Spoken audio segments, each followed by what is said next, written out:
Hello and welcome to the Southbound Sports Show. I'm your host, Richie Leahy, here with Coach Matt. Rick David's down in spring training. I actually got a video from him I'm going to add to the show this week. We are not live per se. Pre-recording this, as I mentioned earlier, a few weeks ago. I'm expecting the birth of my second child. So that is going to be, I'll probably be in the hospital by the time this airs. It's still going to air live as scheduled, but for those of you listening, there might be some stuff that we're talking about. We're actually recording this on Sunday. So some of the basketball games and stuff haven't happened. We're going to kick it off with high tempo. I'll keep it going here because I'm getting fired up. I watched the Saturday slate of games, and Michigan was the nightcap. Game doesn't tip off till 10:02, I think. And this happened on when they play originally on Thursday. Both games super late. And it's not just the Michigan games, but the refs are calling too many fouls in these games. Last night, Michigan played Houston. It was a great game back and forth. Both teams had multiple guys with 4 fouls with 13 minutes left in the game. The second half starts, Houston's in the double bonus. It slows down the game. The game lasts longer than 2 hours then, and I'm sitting there trying to stay awake for an exciting game that it shouldn't be happening. They should not let the refs control the games. Some of them are ticky-tacky fouls. You can go back if you watch it. Even the announcer's like, I guess he touched him because that wasn't a foul. When you have the announcers getting frustrated because the one guy joked about something, he has to go get something to eat, I think is what he said. So if the announcers feel the game's getting stretched out for no reason, think of how the fans feel at home. And then they're going to wonder why no one watches the end of the games. So that's my high tempo. I don't know what they're going to do. It's to the point where the NBA is similar. You get fouls for no reason. And then if a team gets in foul trouble, Michigan had 2 starters foul out. 2 starters. You can't have that happen if you want people to tune in. You can't have stars foul out. I know they had mentioned that before. I think Charles Barkley, which Matt has for high tempo, has said in the past that he wishes they didn't have a foul out rule at all and just do something else with give them 3 extra foul shots if guys reach that limit, kind of like a triple bonus. But that's a debate for another day. Matt, what's your high tempo? Well, kind of piggybacking a little bit off of what you were talking about, I thought some of those games, scheduling them as late as they are at night, that has to be hurting their viewership as well. That when you're scheduling these games with a 10 o'clock or 10:50 start time, I mean, I know you're trying to cater a little bit to the West Coast audience as well, but it has to be hurting the ratings of some of these games, especially in the earlier rounds with starting as late as they are. Because majority of fans, like, I'm a casual basketball watcher, but I'm not going to stay up till 11 o'clock watching 2 teams that I really don't even know much about. You know, I may stay up for a Florida State matchup, but other than that, I'm not going to stay up late for those games. Yeah, I stayed up to watch Michigan because we were playing. I'll probably stay up a little bit to watch West Virginia just because of their proximity to Pittsburgh growing up. I'm fond of them. And you're right. They could go ahead and I would like to see them tier the games a little bit better. They played, at noon yesterday? And then again, they waited until the Villanova game to start the Duke game, when I think they should have let those games overlap a little bit. Yeah, sure, if that Villanova game was close and not a blowout, people might not have seen the beginning of the Duke game. But who cares at that point? If it's an exciting game, then most people are going to watch the end of the first game, then they'll be able to shift over to the start, even if it's a little bit in. If you're a fan of the team playing second, you're going to switch over regardless if that first game is a competitive game or not. But yesterday what happened is 2 blowouts. So Villanova won big, huge blowout. Then Duke follows that up with a blowout of their own. You've already wasted the whole afternoon in your prime viewership for the games, and it's 2 blowouts.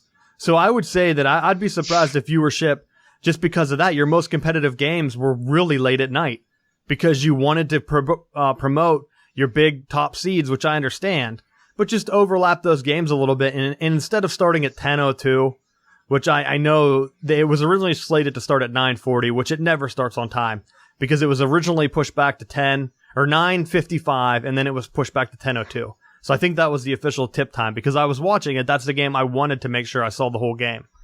But I don't know. I know you had something else, Matt, for your high tempo. You want to get into that?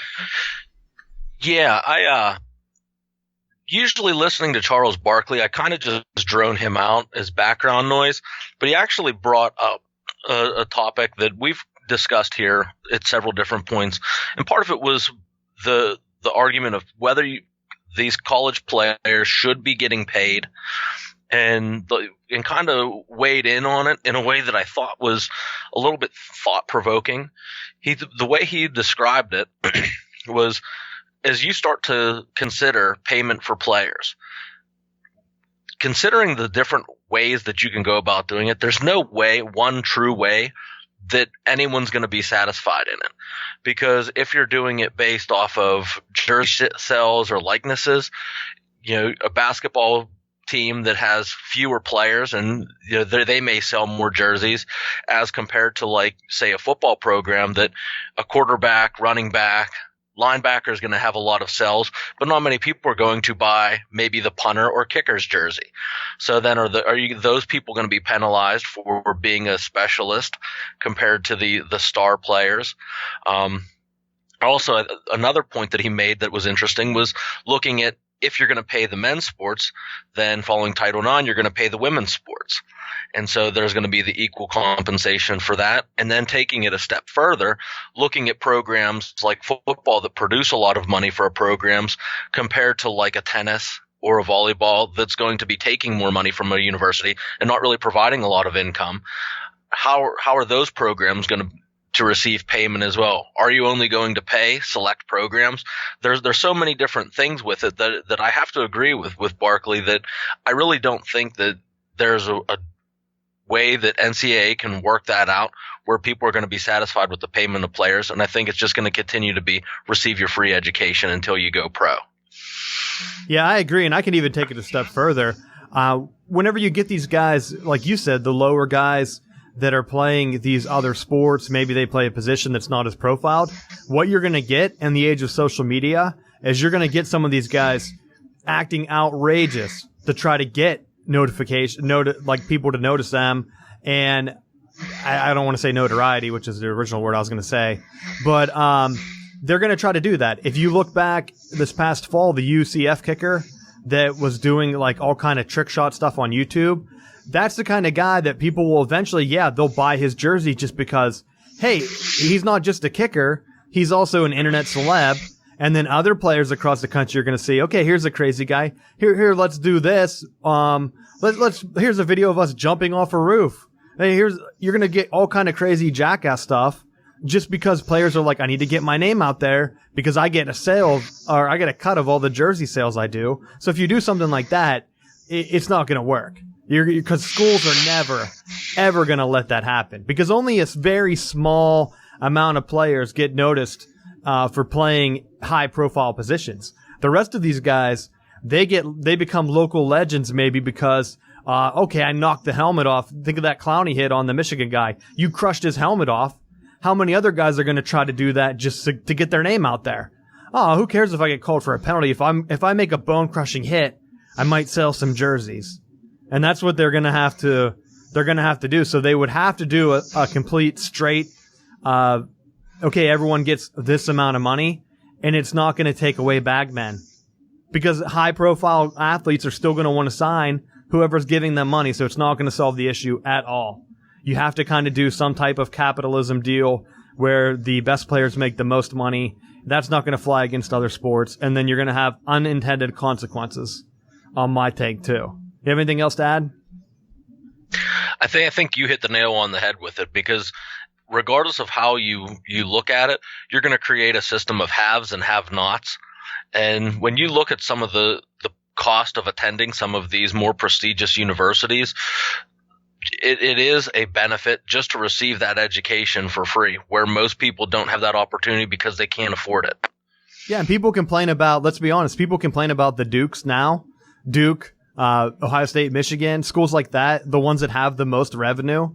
Duke already started a program where if you come from low income, they're going to give you your education for free. So they have the means to pay for those scholarships anyway, even to non-athletes. What do you think is going to happen whenever you get into a bidding war against a public school? They're private. They can have any donations they want, and they're just like, oh, you think they pick and choose their recruits now? Just wait until they're able to pay them. Because Duke will just empty their pockets. They have so many doctors and stuff as alums that will probably just donate and say, I'll use this as a tax write-off. Here, boom. So then you come into the other discussion. Okay, well, maybe the way to combat that would be make them, they're tax exempt because of their, what's it called? They're not non-revenue, whatever the hell it is, but they're tax exempt. So if they got rid of that, then where are you? Like, you're going to just create a ton of other headaches because one thing's going to lead to another, and it's just going to be this huge snowball effect. It's not going to change anything. You're still going to have the top heavy blue bloods that make the most money, that have the biggest donors, and that are already probably paying for players, as do the FBI investigation. So what's the matter? Well, and I'll even take it, going the bagman route. How many of those you look at, even like the college football playoffs, and how UCF was spurned in favor of Alabama. So you have these lower tier programs that even if you allow, these people to pay to play, it's not going to change, because then you're still going to have the payments for these bigger schools, and the bigger programs are just going to be able to completely outspend, and you're just going to create even more of a headache, because you're going to create this caste system where you have your power fives, and then essentially it's going to just create its own like subdivision where people are never going to actually have a legitimate chance to contend for a national championship, because they're not going to be able to afford the kind of costs that an Alabama or a Tennessee or some of those SEC schools can potentially pay out. Oh yeah, and it's going to be the same thing. Like you said about these smaller schools, some of them get their money subsidized by playing at wherever the first week. You play at Alabama, you get some small school, I don't know, off the top of my head, maybe like an Arkansas State or Georgia State or whatever. They come in, they get paid by Alabama to get their helmets cracked open.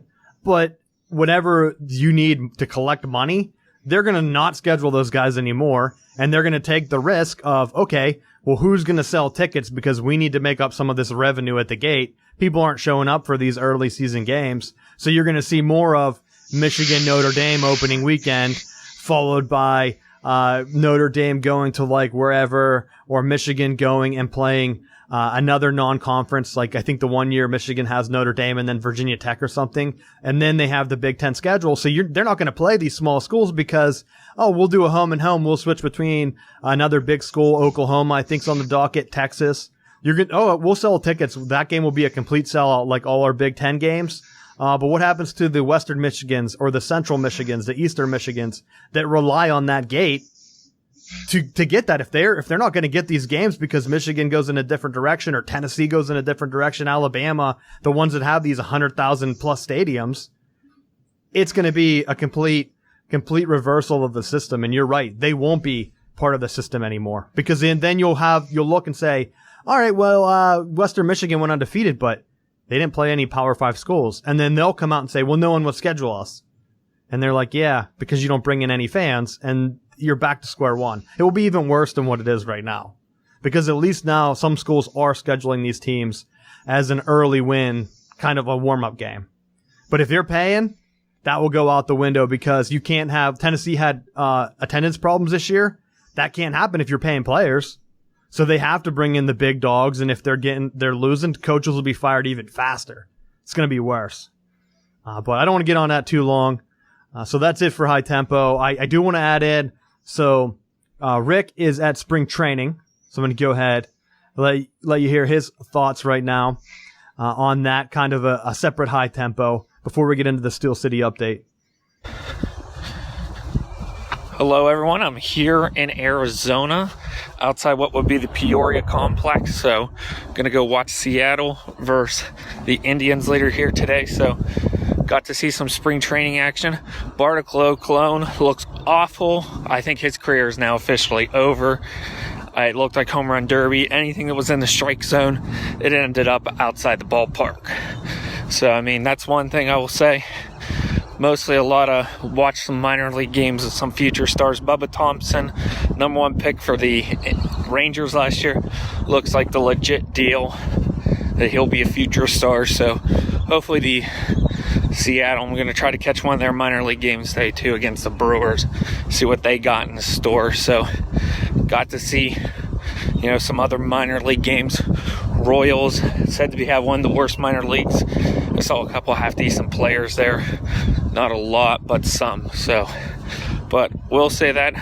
Hope everyone's having fun wherever you're at. Stay safe, especially with another nor'easter coming in to the Pennsylvania, New York region. So have fun. All right. Good insight on from Rick on spring training.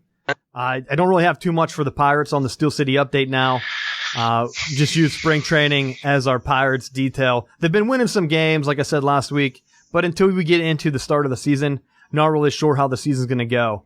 But other news for Steel City update, the Pittsburgh Penguins, Matt Murray practiced yesterday, which would have been Saturday, as we're recording this on Sunday, I said earlier. Looking like he's going to come back. He had a concussion.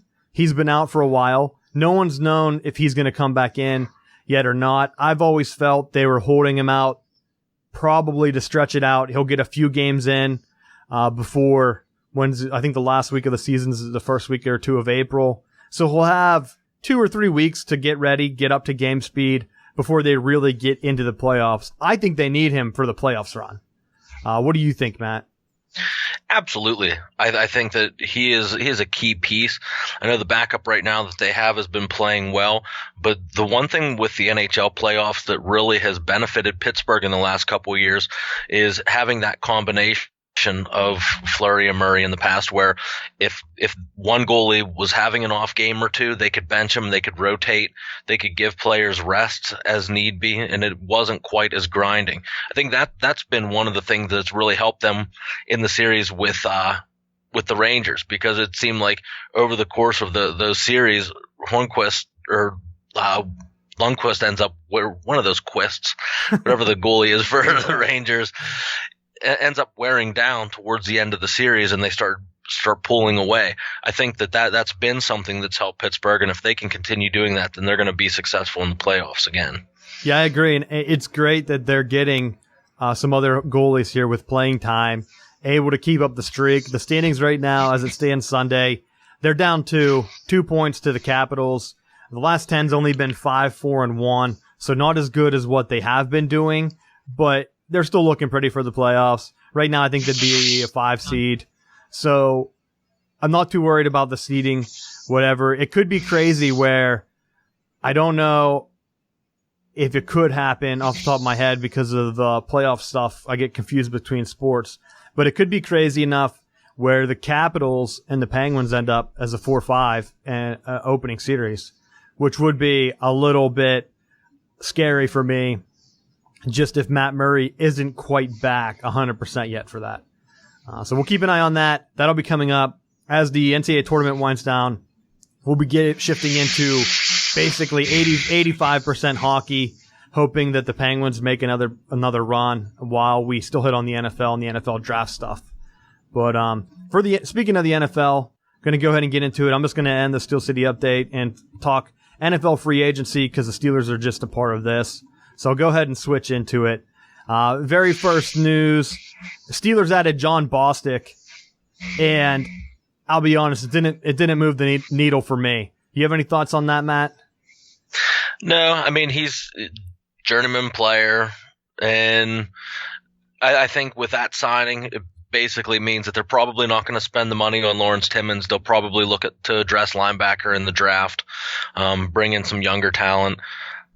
Could be helpful, but definitely not a long-term solution. It's a short-term plug till they figure it out. Yeah, I'm glad you brought up Lawrence Timmons because that's one of the ones where a lot of people thought they were going to go. They signed Bostic. He got signed to a two-year deal. I think, was it come through today? I think it did. And everyone thought when the Dolphins released Timmons that they would just bring him back.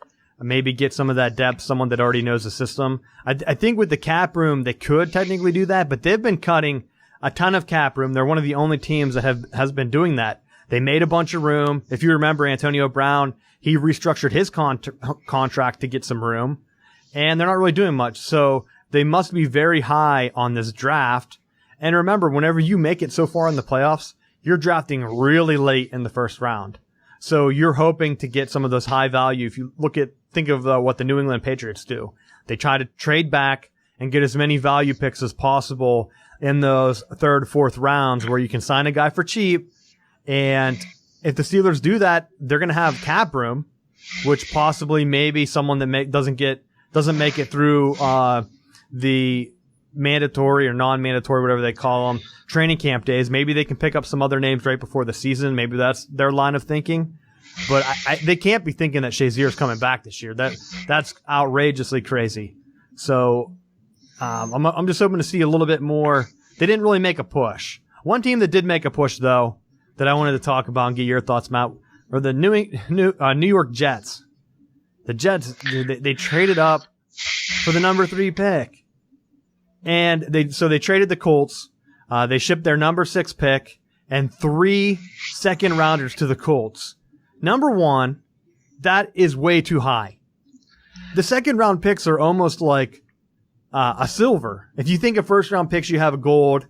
Maybe the late first round, second round guys are kind of in the same boat. I would consider those to be silver. If you have 3 pieces of silver and a piece of gold, you don't give away 3 pieces of silver and a piece of gold for just one other piece of gold. It doesn't make any sense to me. You're moving up 3 spots. There's 3 quarterbacks because they came out and said that I think one of their guys, or what I've read, is they're looking at Rosen, Allen, and Darnold. There's not going to be 3 quarterbacks drafted by the 6th pick, I don't think. So you're trading up just to ensure that you you get your pick of the second guy. I mean, I guess they wanted to get ahead of the Browns. Browns have number 1 pick and the number 4. So maybe that's what they were thinking. They're forcing the Browns to take a quarterback number 1 overall, and then they'll get their pick, or vice versa. But in the grand scheme of things, I really don't think it changes much. What do you think? I had mixed feelings on it. You know, it's easy to sit on this side of the table and say that the Jets are morons for giving all that stuff away. But if Allen really is the guy that they feel confident picking, the Giants aren't going to take a quarterback with the 2. They're not. They're going to run with Eli until the wheels fall off. So the only realistic option is what's Cleveland going to do with 1? Do they allow someone, with sitting on the 4th pick, realistically they could take the number 1 overall for the right draft currency, jump back to a mid-round, still be in the top 5 for a player that they want. All the Jets are doing is they're solidifying themselves to make sure that they're getting the guy that they want. Time will tell if it's the right move or not. But I think for them, if they know that they have their guy in place and there's someone that they're 100% sure on, just like last year, we joked around about Mitch Trubisky with the Bears and how we thought that might have been a bad move. But, it did, from what we saw from him play, it didn't really look like he was all that terrible, all things considered. So I think if you have someone that you're definitely thinking, possibly it could even be to get themselves in the Barkley sweepstakes. If Cleveland goes quarterback with who the Jets or the Giants were able to pick up, maybe they're in play for Barkley. Yeah, it is true. I think they've kind of said that they're leaning towards the quarterback, but that's another thing I thought, because a lot of the rumors were the Browns could take a quarterback number 1 or take it 4th and try to get one of those other coveted top picks. I've seen them try to jump and get Chubb at 4. So maybe they go ahead and get that big DN before Cleveland can grab him. I honestly think that's going to be one of the best picks that's available around that slot. I just don't see Darnold, to me, is more hype than Mitch Trubisky, and I think that's going to be worse for him. Trubisky, I was very low on. I'm still kind of low on just because of what the Bears did to get him. But overall, if I'm being honest, he was a solid quarterback. I think if they would have waited, and I don't know if he would have fell, but if they would have got him late first round, I would say that was a solid pick and he had a solid first year. Now, how he goes from here, we'll see. Because if you remember, when I see like a first round guy, I just think back to Eli Manning and Phillip Rivers. Those are guys that are in the league for over a decade, solid quarterbacks. Phillip Rivers didn't really win a Super Bowl, but Eli Manning did. He won 2.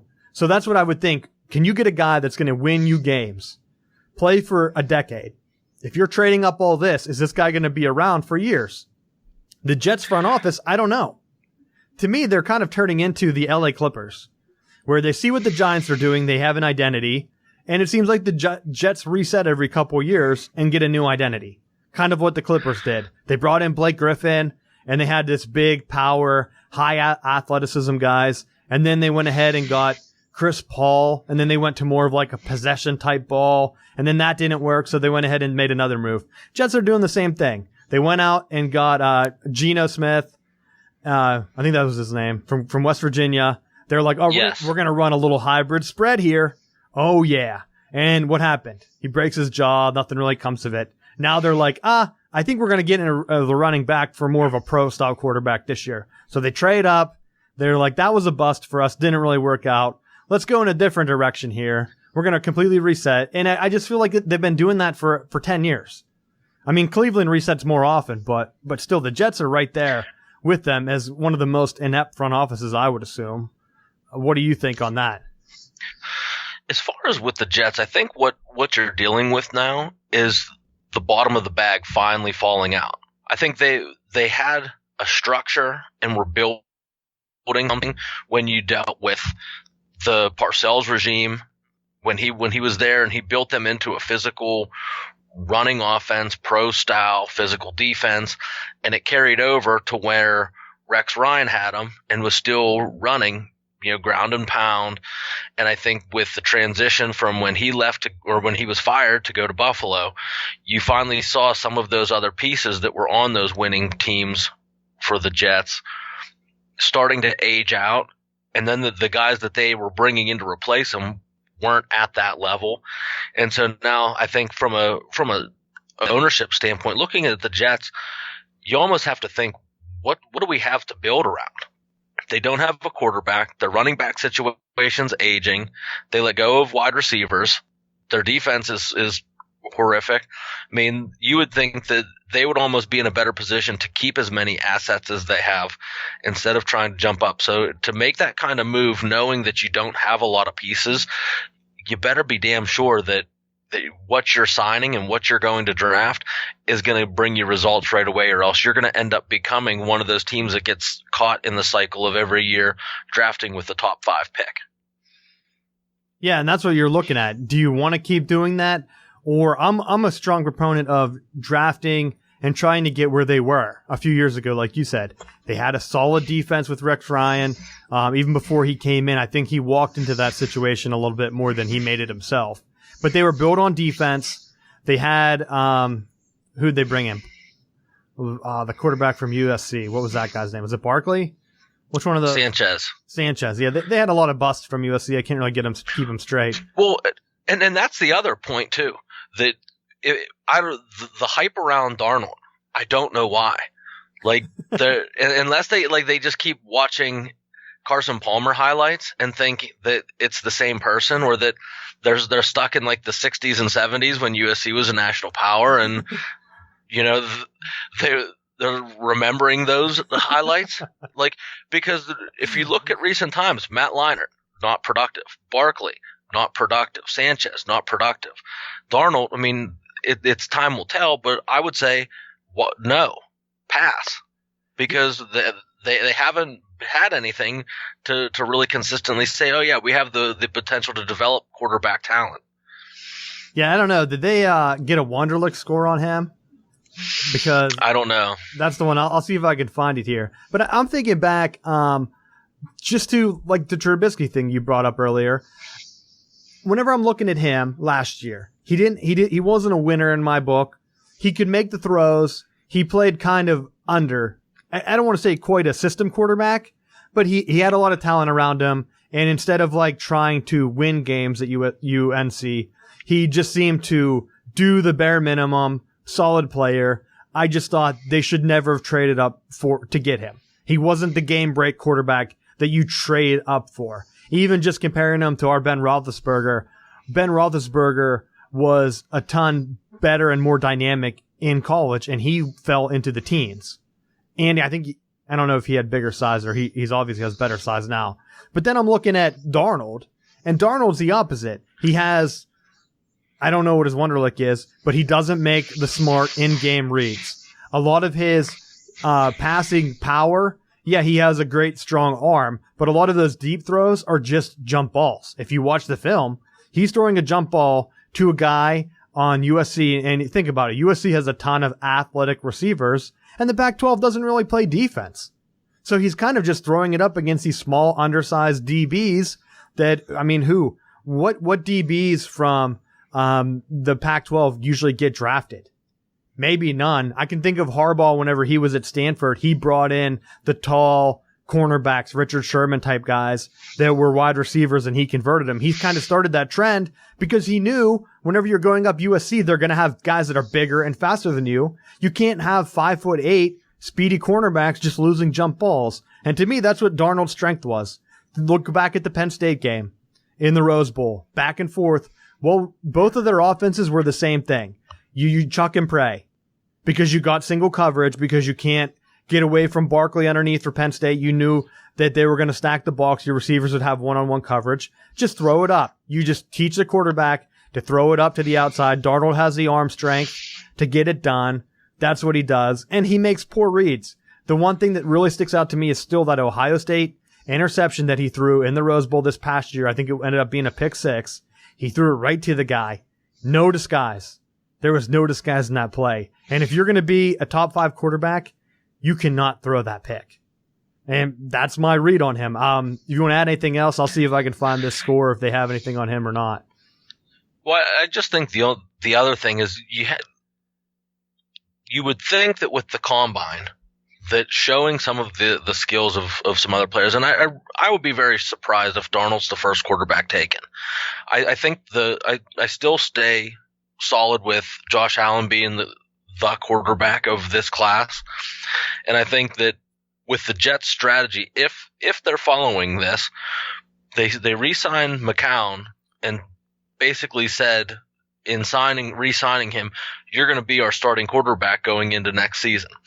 So whether they're signing that veteran and then drafting a rookie to be able to sit underneath him and learn the offense and kind of ease him in after like the first 6 or 7 games when they're not doing well and need to, get that bump in fan attendance. I think that could be a reason for them to go that route. I just don't think that, to me, the last piece to the puzzle is the quarterback position. I really believe in the Bill Parcells model, where you build your offensive line, your defensive line first. You acquire those other pieces, and then the last thing that you need from your offense is your quarterback. Once you have that solid ground game, you don't need to have a world-changing quarterback. You can get by with a Chad Pennington. You can get by with a Tony Romo as your quarterback when you're building it based on having a solid rushing offense. Your quarterback doesn't have to become a 45, 50 pass attempt a game. You can play ball control offense. You can play physical defense. Let your defense win you some games. Just be competitive. Keep it close. Get it close in the fourth quarter. Let your field goal kicker win you some games. I mean, that was the hallmark of a lot of Parcells' teams. That's why he was able to win, whether he was in New England, whether he was with the Jets, whether he was with the Giants, whether he was in Dallas. He won everywhere because the principles are the principles. You stop the run and you run the ball, and you're going to be competitive in any level of football. I agree, and that's the kind of smash mouth football that I think is successful. That's why I'm always under I follow the philosophy of take points when they're there. And you can't bring in a quarterback to a situation where he's not going to feel comfortable. And I just don't think any of these guys, there's huge question marks besides, like you said, Josh Allen. He could be the guy that takes Cleveland to the next level. I don't think they pass on him. I would be completely shocked if they picked Darnold. I wouldn't even know what to do. It'd be the most Browns move ever. And then it's almost like when they had Manziel. That's what it would be like. Oh, we'll bring this guy in. He's cool, calm, collected from Southern California. And I couldn't find his score, so I don't know. He was slated. They thought he would finish third out of the top 3, with Rosen being ahead of him too. But at that point, if you're the Jets, why don't you just take Baker Mayfield? Go ahead. Well, I'll throw a different one at you. If you're the Jets and you really have a team that you just don't know what to do with, the smart move, and I'll cite the late 90s, Atlanta Falcons is my source. Draft Lamar Jackson. Lamar Jackson has a strong arm like Michael Vick. Michael Vick was able to use his legs to get himself out of trouble. I think Lamar Jackson could do that. Keep the offense simple. Allow him to be first progression, second progression. Use your legs, and keeping it simple for him and allowing him to take advantage of his athleticism. You're not going to confine him to maybe the West Coast philosophies that you would, one of the pro style quarterback. You don't put him in the same style of offense that you would a Tom Brady, where you hand him the reins and give him the playbook and say, figure it out. But you restrict it. You give him a couple choices and allow that athleticism to play through. It's something that teams are going to have to game plan around. You see Mariota right now with the Titans.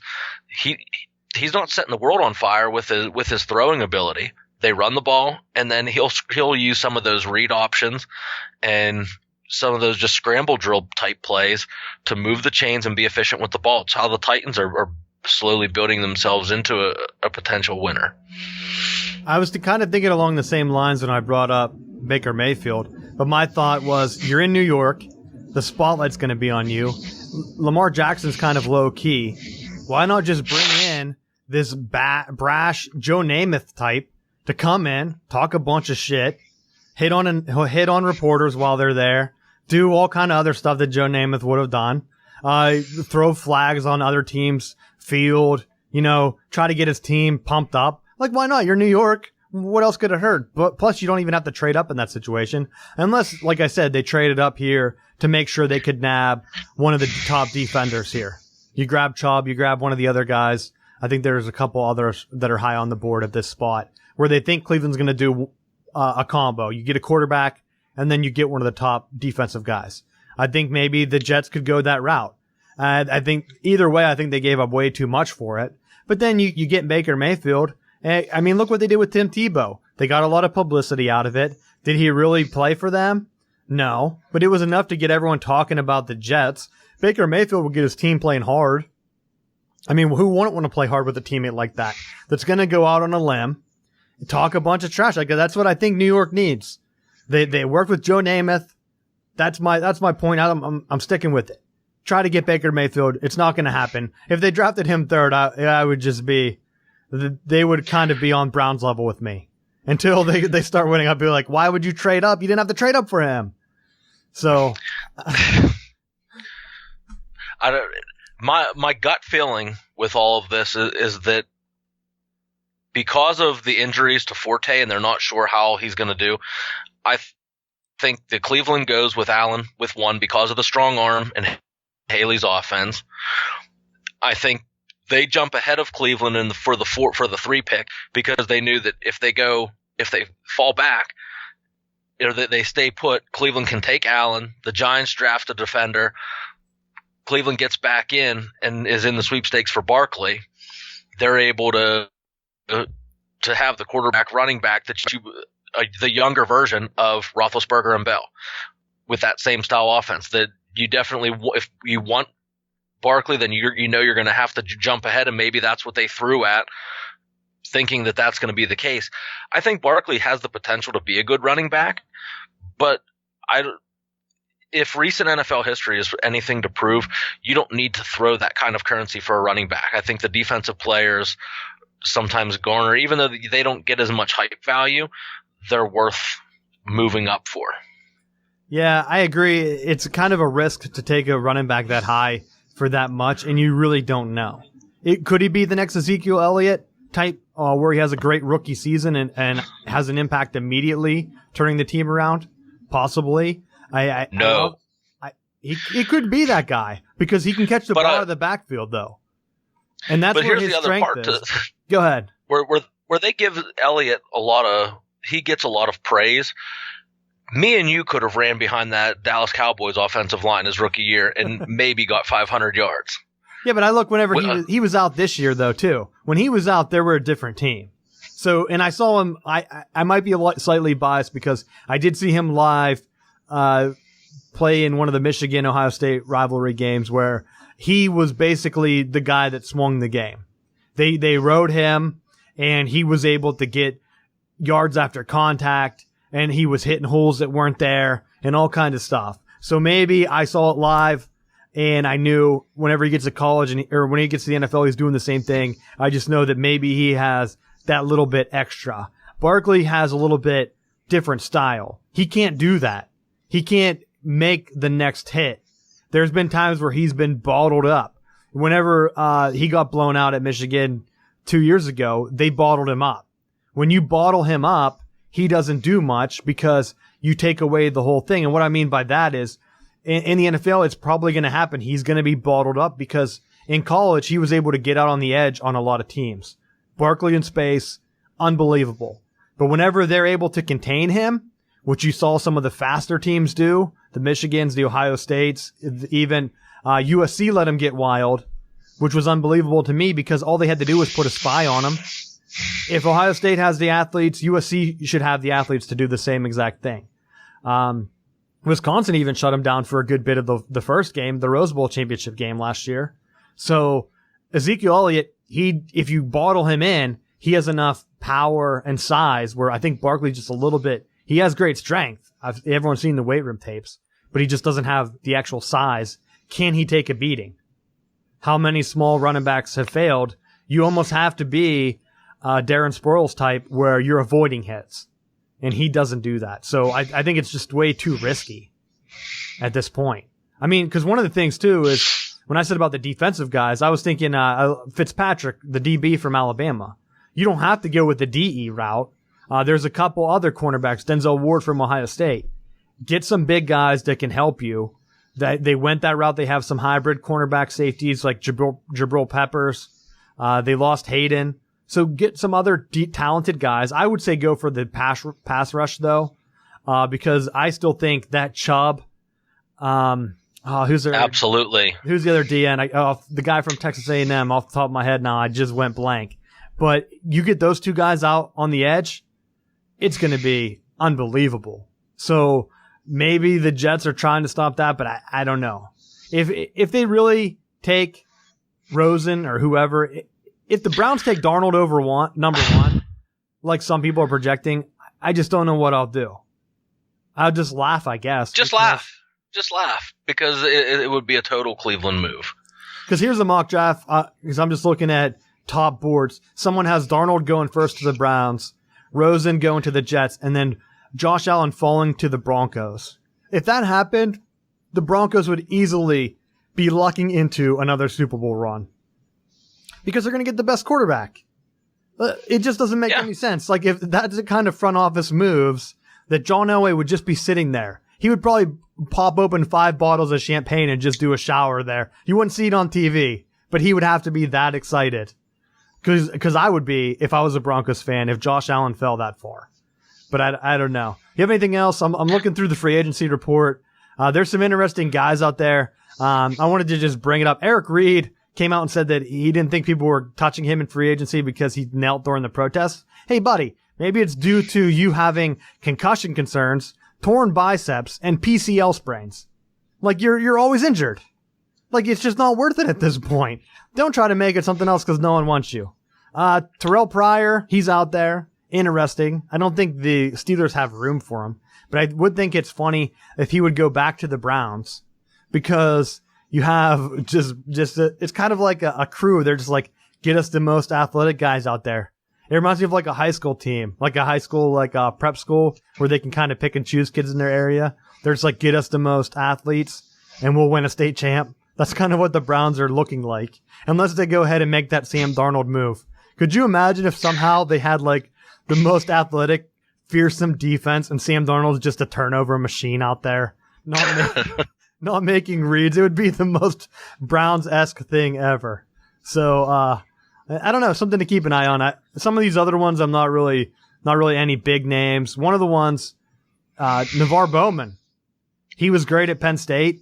Could the Steelers bring in something? I don't know. He's a thumper at linebacker. Steelers do need some linebacking help.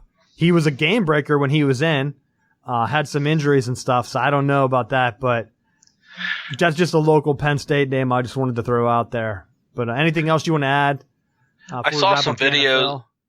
I saw some videos of Colin Kaepernick going through some drills, trying to show for teams that are looking for a quarterback that he is still working and trying to get himself back in the league.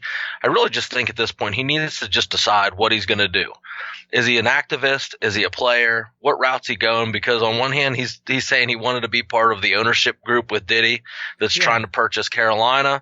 But then in the next breath, he's out practicing and saying, hey, sign me. I'm a free agent. Like, you can bring me in and, decide what you're going to do. If you're going to try to get yourself back in the league, don't keep shooting yourself in the foot with the activist stuff.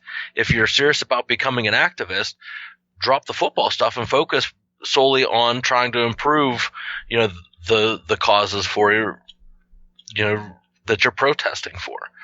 I wholeheartedly agree. I saw that he was going to buy Carolina, and I thought, well, I guess his career's over. Because you can't be owner player. It's not like some weird minor league thing where the manager is like also playing third base or he's DHing as he's signaling to the bullpen. Like that doesn't happen in the NFL. So yeah, you're right. And to be honest, he wants to make more waves. The best way for him to do that is to make a team. I think what would be an interesting way for him to approach it is to just come out wear all black, nothing branded. Because you know how everyone's like really big into shoe deals and everything right now. Just come out, wear like an all black thing and have a private workout where it's just him and he's just out there. And obviously he would have to dominate at this camp. I'm sure some of the other guys like that have been sticking up from the media would love to be out there. Some of the ex-football players would love to come to a pro day where he just shows off. We'd get some of the big, maybe Hall of Fame types that are there supporting them. Come out, say, hey guys, can you come out? I'm going to do a big workout. Nothing, no other outside thing, no questions. Don't do any interviews. Just say, hey, I'm all football right now. My 100%, I'm focused on making a team and we're going to win. And just be positive because that's kind of how he was when he was successful for the 49ers. He wasn't doing interviews that much. Because a lot of the stuff, I think Harbaugh might have been shielding him just because a lot of the questions he was getting was the quarterback controversy when Alex Smith came down. People would always ask him like, do you think Alex Smith is going to take back the position? And I think after a while, they just kind of shielded him. Go back to that. Don't talk to anyone. Just say, if anyone asks you, just say, hey, my statement is, once I make a team, then I'll be available for comment. Because if he comes into the league, wins a few games, that's going to elevate his stance, his cause way more than anything else at this point. I would be curious to see if Diddy actually does come up with the group that pays for the Panthers. One of the things that he said right off the bat was that his first official act as owner would be to sign Kaepernick to a roster spot. And I would be curious to see how that would actually look with him being on a roster, because I'm sure that in Kaepernick's mind, he's not a backup. But at the same time, going into Carolina, Cam Newton is the man. So how do you comfortably say, oh yes, I'm definitely going to sign a quarterback that then I'm going to pay him a lot of money and he's going to sit on the bench because we already have a franchise quarterback for for probably the duration of Kaepernick's career. Yeah. And well, the big thing was he turned down the $10 million. He thought he was worth more than that. That was the whole thing that started this. 49ers wanted him to take the $10 million. He said no. So is Diddy going to have to pay him more? And you're right. What's the rest of the team going to say if he's taking that much money? Now, if he signs for a reasonable backup rate, then yeah, I say why not? He'd be a great backup for Cam Newton. But is he ready to play that role? I don't know. I don't think he would. And I'm thinking at this point that has to be what the sticking point is. It can't just be him in the protesting issue. It has to be because he's a league veteran and he's demanding a certain amount of salary, and then his agent saying, in addition to this, we're going to we want an extra whatever. Yeah. That then is causing his rate, because after so many years, there's a base salary that he has to make, and to be a backup, many teams probably, why would you spend that on him when you can get someone undrafted for a lot cheaper? Oh, I agree 100%. And that might be what the issue is. I don't know.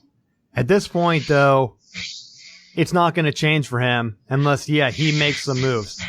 Quit playing around with the ownership. Because even if he's part of the ownership and then Diddy signs him, is that his way to say that he's making this much in payment, even though he paid into the position. It's just a weird thing like to do. You're just going to mess yourself up.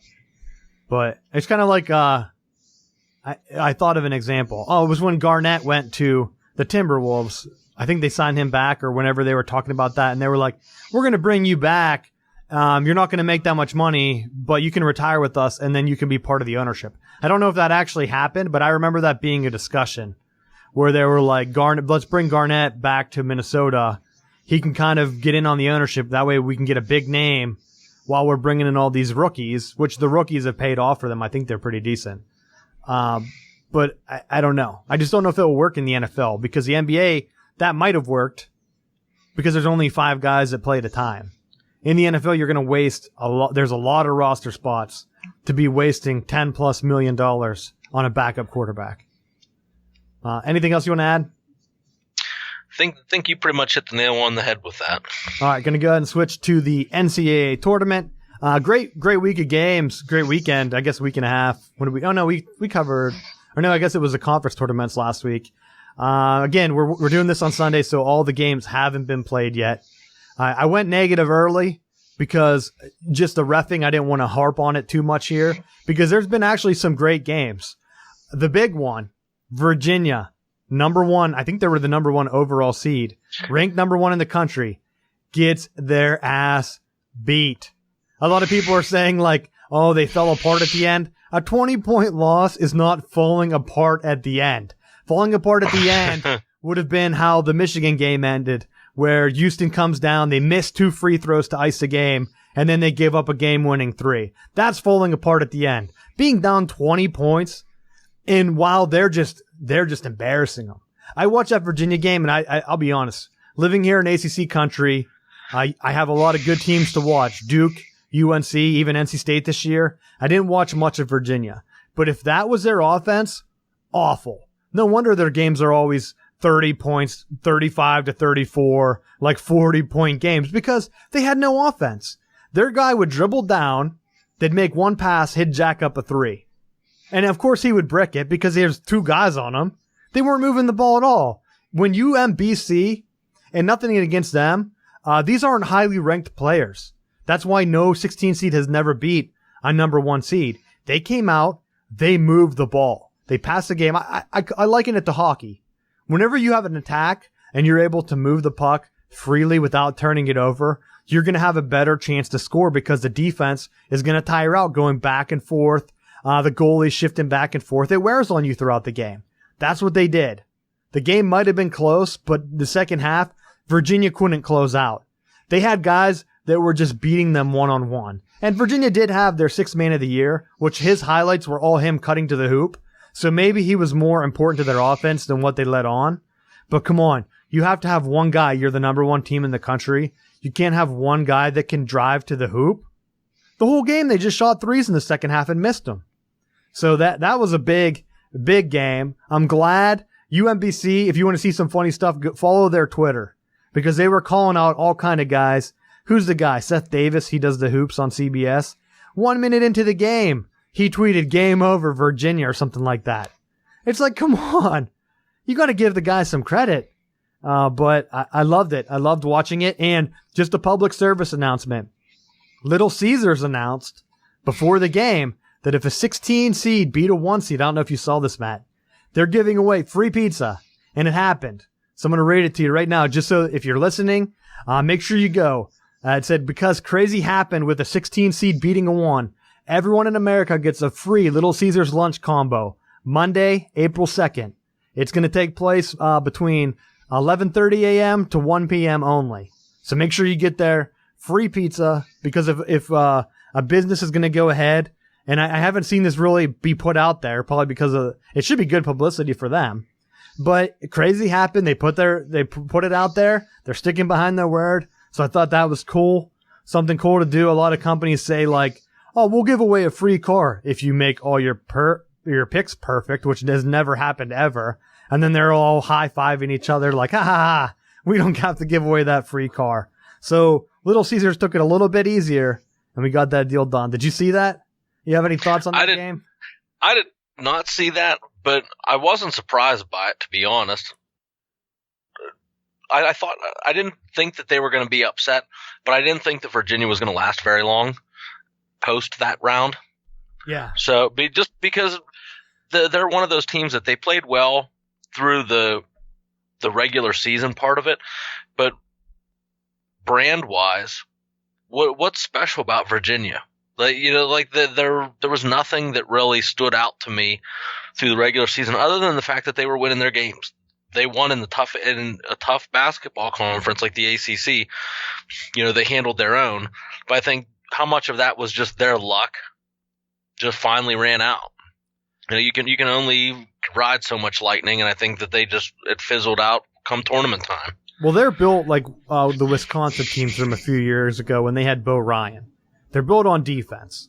And when you have a strong defensive team, when you get in the tournament, it doesn't matter if the other team's moving the ball successfully and your guys aren't getting rest because you're wasting 2 seconds into the shot clock, you're missing a three-pointer. They did it like 4 times in a row with about 12 minutes left in the game. You can't just do that because your defense is going to get tired. And then UMBC is just passing the ball around, driving to the hoop, kicking it out the whole time. That's what happens. Doesn't matter how awesome your defense is. If your offense can't get your defense some rest, you're going to have issues. And yeah, that style can win. Wisconsin went all the way to the national championship against Duke. I think they lost when they had Kaminsky. But overall, you kind of have to have some type of offense. You just can't be all defense. I think that's what Virginia was. They had guys that coach them up on defense, and that bracket was wide open. Arizona got upset, which was crazy. Well, we talked about it. They were either going to implode, which they did, or they were going to rally behind their coach, which makes it even scarier. If you're a Sean Miller fan or an Arizona fan, the fact that the players think that he's slimy enough that they didn't rally behind him, ooh, man, something else has to be going on there because that was a beatdown too. And they have like one of the most talented rosters. So there's no way Virginia doesn't have the talent they have. So when they get beat down, yeah, that could happen. Because like Matt said, who's Virginia? But Arizona, they've been recruiting top 5 classes, even if they're paying for them. But no one showed up on that. They have like the prospective number 1 overall pick in the NBA draft. You're telling me they can't win their opening round game? Just doesn't add up. Unless the way that they were looking at it is Arizona just looked to punt. Everyone was knowing that they were going to declare for the draft, knowing that the potential FBI sanctions, that what was there to play for, that even if they do win, that the wins and championships could be taken away, that just mail it in and go home early. Just enjoy that one game. Yeah, I don't know. That bracket's a mess. Tennessee got upset yesterday too on a last second shot. Loyola, Chicago, 2 big wins. They look like they're the Cinderella, depending if UMBC can get their win today. They're both on that side of the bracket. Could you imagine? And it's getting close. What would happen if UMBC played Loyola for a chance to the Final Four? It'd be crazy. I'll tell you who's sitting pretty though. Kentucky. Calipari was complaining about that bracket. Oh, we got to play Virginia. We got to play Arizona. This is too tough a bracket. You don't have to play anyone now because they all got upset. You're going to play UMBC and you're going to play Loyola. So if they do have that first power game. Prayer on their side. So I don't know. I'll just laughing. The rest of the brackets, Duke still looks good. We talked about that. That's looking like a good pick for us because Duke has been lights out. Michigan State's right when we're recording this is tied with Syracuse in the first. Purdue moved on, but man, Haas broke his elbow. Oh, brutal for the thing because they beat Butler right before we started recording this. I feel bad. I talked about Purdue always having like the giant guy. Their backup center is 6 or 7'3". So it's not like they don't have a guy, but you can't lose that much depth. Haas is well, that's true. Purdue always has a huge ogre type guy. I don't know where they find him, but their backup 7'3", Matt, get out of here. How many guys have you even seen over 7 foot tall that they always have one just stashed? Yeah, it's at every family function with you and your brothers. If Michigan signs a 6'10" guy, I'm excited. They have a 7'3" guy on the bench. I'm like, and he played good today.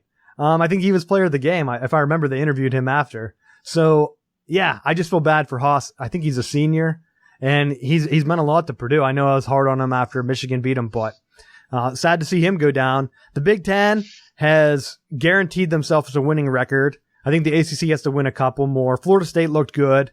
They had some early busts. NC State looked pretty bad. They kind of fizzled out as the year went on. Who else got upset? The biggest conference, not from the ACC though, the Pac-12. I want to say I couldn't find all the research, but if you followed us, the Pac-12 went 0-3. 0 for 3. It's the first time a power conference hasn't won a game. It might have been all time since they expanded the tournament. I don't know what the cutoff was. I couldn't find. Not a lot of people have research on Biggest Losers, but I tried to find it, and I do know, at least going back to the 90s, every major conference has won at least one game in the tournament or advanced to the round of 32. So that's a new level of sucking for you. Let me see. You have anything else, Matt, on the tournament? Getting close to wrapping up here. I mean, I could talk about Michigan. It's crazy to me that Michigan has been playing so bad. Houston has a chance to put them away. They go down. They have a guy who's a 60% free throw shooter, and that's who they keep giving the ball to. Houston had another kid that's hot. I can't remember his name, but he played an awesome game. He had a man bun, which Charles Barkley was talking trash on at halftime, saying man buns aren't a thing. He should cut it off. I thought that was funny. But they don't get him the ball at the end of the game. They get it to a 60% free throw shooter. He makes like 6 in a row. Then finally, Michigan goes down, and it reminded me there was 10 seconds left. And Abdul Rahman, senior, drives in, misses a layup. It goes up for a tip. Almost tipped in. Michigan lost a game in the Big Ten tournament to Indiana, and Tom Crean, who Pitt didn't sign, just missed. And I thought, well, repeat of that. They're going to miss because they missed a layup. A lot of people were saying he went up with his right hand when it should have been his left hand, whatever. Houston goes ahead, gives it to their 60% guy again. He misses both free throws. Come on, guys. It has to come back around. Give it to your better guy. I don't know why they were drawing plays up to him. And then, of course, Michigan gets the rebound, calls timeout. And this goes back to Duke, Kentucky when they did the turnaround. Was it Leitner? Why don't they put a guy on the inbounds passer? Because they let Michigan just throw a perfect pass to Rahman, who then made one more pass to a guy wide open. I think he was fouled, but he makes the 3. Game over. Awesome highlight if you want to watch it, but that's something where if you're a coach, Michigan ran that same play, I'm pretty sure, against Maryland, where they have 2 guys come across half court, catch the basketball pass. He comes back to catch the ball, turns, and then either drives, or in this case, he made a pass. So you're watching the end of the game, these end of game moments. You can't make that mistake as you're a coach. If you're trying to get the upset, you cannot do that. Block the guy from making the pass. I saw Purdue, or no, wait, what game was that? Was it Florida? Florida lost. They had a chance to win. One of the games, it was like an end of game situation. And they had like a 7-foot guy on the inbounds passer. And the ref blew the whistle and was like, you have to give him a little bit more room. He can't even throw the ball. That's what every team should be doing. Get your biggest guy and just block him from throwing the ball in. Because if the ref has to blow the whistle and be like, you're too big, he can't throw the ball in. Like, that's going to throw it, because you can run back and forth in college on the baseline and throw. But who's going to make a running throw? Come on, not everyone's Sam Darnold out here. That's my last Sam Darnold joke for the week. But I don't know. Well, any final thoughts, Matt, on the tournament? Congrats to Michigan moving on. We're going to see how Florida State does tonight. They got one of the later games against Xavier. Hopefully we can pull that win off. Following FSU basketball on social media it's one of my few enjoyments, because for as angry as I get about Florida State football and the standard that they should be, I think the fan base is a little bit unrealistic with the expectations from Coach Hamilton. And one of the arguments is that he's too inconsistent and he should be fired. And it just makes me laugh, because they were absolute trash before he got there. He has them in a place where they're winning games in the tournament, they're qualifying, they're being a competitive team. Like, sometimes you just have to be appreciative and just enjoy the ride. And I think I'm excited to see how the Noles do tonight. Hopefully they pull the win off. But if they don't, I think it's still been a great season. They've advanced further than the number 1 team in the country. So take it for what it's worth. Yeah, and I'll just add on, Matt, I'm glad you brought up Hamilton because I was going to give him a shout out from an outsider perspective. It looks like he's running a clean program. What more can you ask? If Michigan doesn't get the win last night, hey, they had a great year. They're hanging another banner. But at some point, not being named in the FBI investigation has to mean something. Coming like as a fan. Because you know they're not doing shady things to win. And just another props to him. I'm pretty sure, I think is it the Jimmy V Foundation? They're giving him an honorary award as one of the guys. I know Harbaugh's going to be there. And they're presenting an award to Leonard Hamilton. So very good. Run a classy program. I know a lot of Florida fans talk shit on Florida State about that stuff. But still, run a clean program. There's a chance right now they could win. Of course, they get a bad draw with Xavier, just because I think some of the ACC name brand stuff pushes them down. Florida State's an athletic team. They looked solid on Thursday, or was it Friday? They played lights out. So there's a chance they could upset this number 1 seed and look on the bright side. They're going to make it further than Florida possibly. Farthest team in Florida because Miami got upset on a last second shot. Same type of thing. No team puts a guy back. It just doesn't make sense to me. Put a guy back and block the shot. That's how Purdue won today. Butler let them run their offense and they get a wide open shot for a 3. It was ballsy because they had the lead at the time, but still. They ran a set play. He was wide open. These other teams like Virginia not running any plays is just, you deserve to lose. But we'll be getting into more NFL draft stuff coming up as that gets down. I couldn't find any Wonderlic scores. Another thing, I actually didn't look up the Big Ten hockey tournament winner because basketball was going on, but Ohio State and Notre Dame played in that. But I did want to give a shout out to Penn State because I know a lot of Pennsylvania Pitt fans, Pittsburgh Steelers fans and stuff like Penn State as well. They won, I think, their 7th wrestling tournament championship or wrestling national championship out of the last 8 years. They beat Ohio State. So 7 of the last 8, I think the only one they lost was to Ohio State. So a crazy run there for a sport that I know has some big fans in throughout Pennsylvania. So just wanted to give them a little bit of a shout out there at the end of the show. Made sure I didn't forget. That's my ending thing. Matt, you have anything else to add? I think we hit it all. All right. Thanks for listening, guys. We'll be back live next week. So make sure you're looking out for that. Make sure you follow us on Facebook, Instagram, Southbound Sports, and S-Bound Sports on Twitter. And if you have any questions, anything you want us to cover, go ahead and send them to us, and we'll make sure we hit on them. So thanks again.